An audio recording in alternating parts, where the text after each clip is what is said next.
ची चुकी अजून एक सांगतो. आता इथं सिमेंट रोड आहे, आपण तर पळत नाही आपल्याला माहिती आहे. पण नवीन नवीन आले ना, ते काय करते, रनिंग करते इथून लगेच. रनिंग केली एक तर कसं पाय टाकायचं माहित नसतं, वेट जास्त असतं त्यांचं, 70-80 किलो वेट होतं त्या माणसाचं.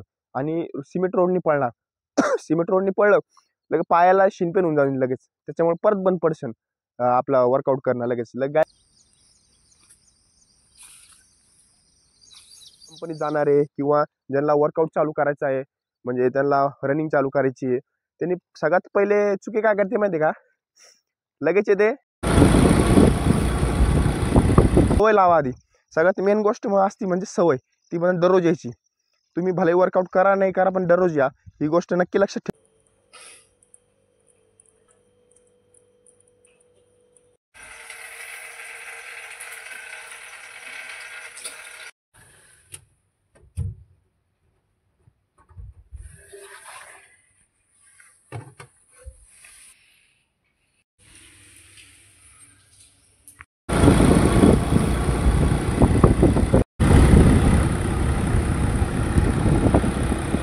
Good morning. तर आज आहे आपला 365 दिवस चॅलेंजचा 206वा दिवस आहे. तर आज आपलं लॉंग होतं पण काही कारणामुळे आपलं कॅन्सल झालं त्याच्यामुळं. तर करणला कॉल केला, करण तर नाही आला अजून. आज लेट आलो ग्राउंडवर, आपण 6:30ला आलो. तर आता काय करू, थोडंसं आज पण तब्येत ठीक नसल्यामुळं आज काय थोडंसं कूलडाऊनच करू आज पण. तर त्याच्यामुळं तब्येतमुळे आपलं कॅन्सल झालं. तर चला अजून एकदा ट्राय करून बघू करणला, आणि नॉर्मल आपण वॉर्मअप करू आणि थोडी जॉगिंग करू, आपलं नॉर्मल वर्कआउट करू आज. तर चला.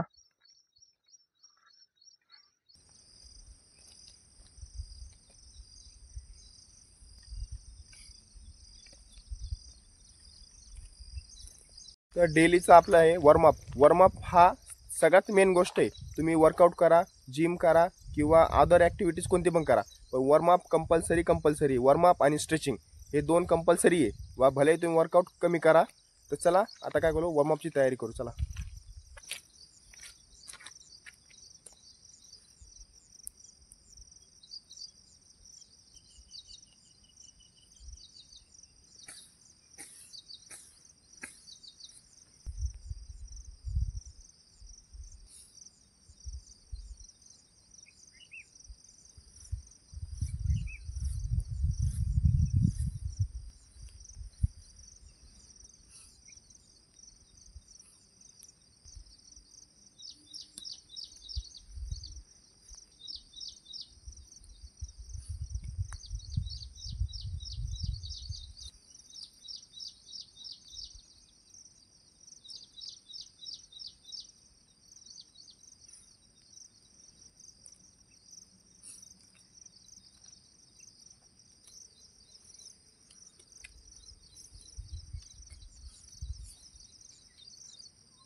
वॉर्मअप झाला आपला कंप्लीट. तर आज आपण तब्येत ठीक नसल्यामुळे काय करणार आहे, वॉकिंग करणार आहे फक्त. तर सगळ्यात मेन गोष्ट आहे, तुम्ही तब्येत ठीक नसली ना तरी कंटिन्यू यायचं, कारण की एक हे तुटत नाही, रिदम असतं ना आपलं वर्कआउटचं, ते तुटत नाही माहिती आहे का. नाहीतर आज आप सुट्टी मारली असती ना, उद्या परत जीवावर आला असतं आणि आपला रेकॉर्ड तुटला असता. त्याच्यामुळं तुम्ही प्रॅक्टिस या दिवशी करू पण नाही वाटली, त्या दिवशी फक्त ग्राउंडवर या आणि थोडं वॉर्मअप करा, वॉकिंग करा. त्यांनी काय होतं, मुवमेंट कंटिन्यू राहतो आणि उद्या पण आपल्या वर्कआउटला रेग्युलर राहतो. नाही तर सुट्टी मारली तर उद्या परत नंतर वाटतं एक दिवसांनी काय होतं, एक दिवसांनी काय होतं. हाच मेन फंड आहे. एकदा हाजरी लावायचीच ग्राउंडला, काही का असं ना, हाजरी लावायची, यायचं. ह्यानेच काय होतं, कन्सिस्टन्सी निर्माण होती. तर चला आता काय करू, वॉकिंग करू आपण.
आपली वॉकिंग झाली कंप्लीट.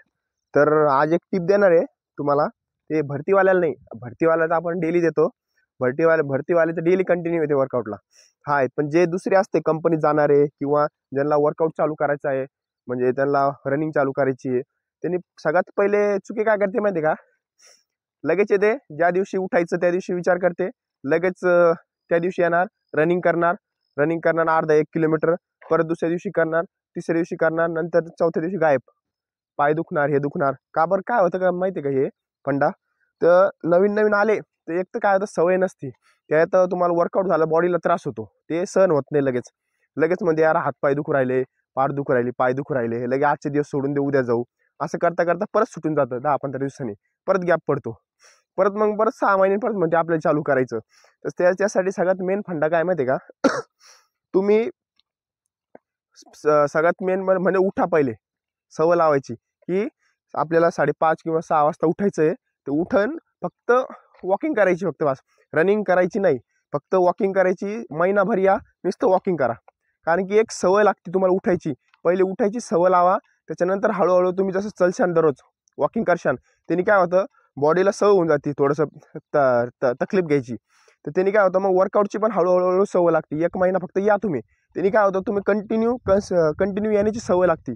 सवय लागली तर दुसऱ्या महिन्यात काय करायचं, थोडंसं जॉगिंग करायची आणि थोडंसं वॉर्मअप करायचा. जास्त नाही, उगं नॉर्मल परत महिनाभर. यांनी काय होतं, तसं 2 महिने केलं तर 2 महिने तुम्हाला लवकर उठायची सवय लागते.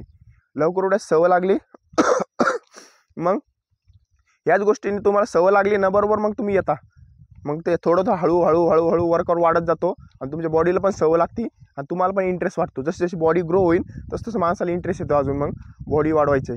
तर ह्याच फंडा आहे. त्याच्यामुळं चुकी काय करतात सगळेजण, आला तर पहिल्या दिवशी वर्कआउट नाही करायचा. पहिल्या दिवशी महिनाभर फक्त या तुम्ही कंटिन्यू या, थोडंसं वॉकिंग करा, बसा, हेच करा फक्त महिनाभर. फक्त सवय लावा आधी. सगळ्यात मेन गोष्ट असती म्हणजे सवय. ती पण दररोज यायची. तुम्ही भले वर्कआउट करा नाही करा, पण दररोज या. ही गोष्ट नक्की लक्षात ठेवा. बिगिनर लोकांनी आज टिप त्यांच्यासाठीच आहे. तर चला आपला पुढचा वर्कआउट काय ते बघू.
आज आपण बेसिकच करणार आहे. तर चला आजचा वर्कआउट इथंच एंड करू आपण. आज आपण केलं वॉकिंग, त्याचा वॉर्मअप केला, आता डिप्स मारले, आता स्ट्रेचिंग करू आणि आजचा वर्कआउट इथं एंड करू. तर चला स्ट्रेचिंग करू.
चला आजचा वर्कआउट झाला कंप्लीट आपला. तर बेसिकच केला होता, तब्येत ठीक नव्हती आपली म्हणून.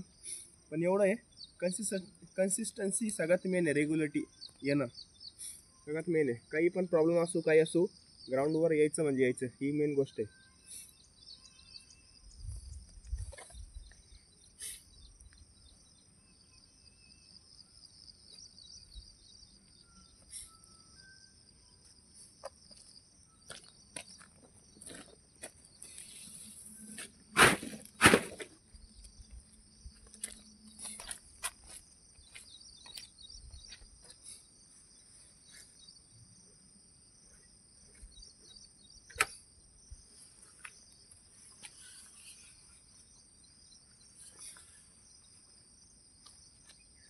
आपली स्ट्रेचिंग कंप्लीट झाली.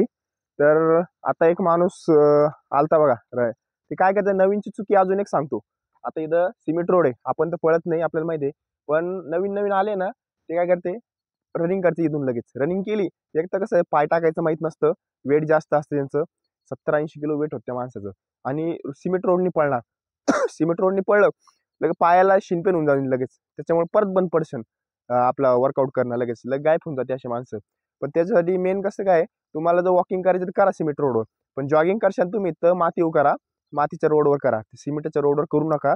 कारण की पाय टाकायचं माहित नसतं, एकदम पूर्ण पाय फ्लॅट टाकते. ते फ्लॅट टाकलं ना गुडघ्यावर आणि शिनबोनवर आपल्याला त्रास होतो आणि तुम्हाला मेजर इंजुरी व्हायचे चान्सेस जास्त असते. त्याच्यामुळं बिगनरनी काय करा, जसं वॉकिंग करा तुम्ही सिमेंट रोडनी, फक्त जॉगिंग करणं करायचं असली तर मातीच्या रोडनी करू शकता तुम्ही. ही एक गोष्ट नक्की लक्षात ठेवा. तर चला, आजचा आपला वर्कआउट झाला फिनिश. तर आता जायची तयारी करू. तर भेटू नेक्स्ट व्हिडिओला. बाय.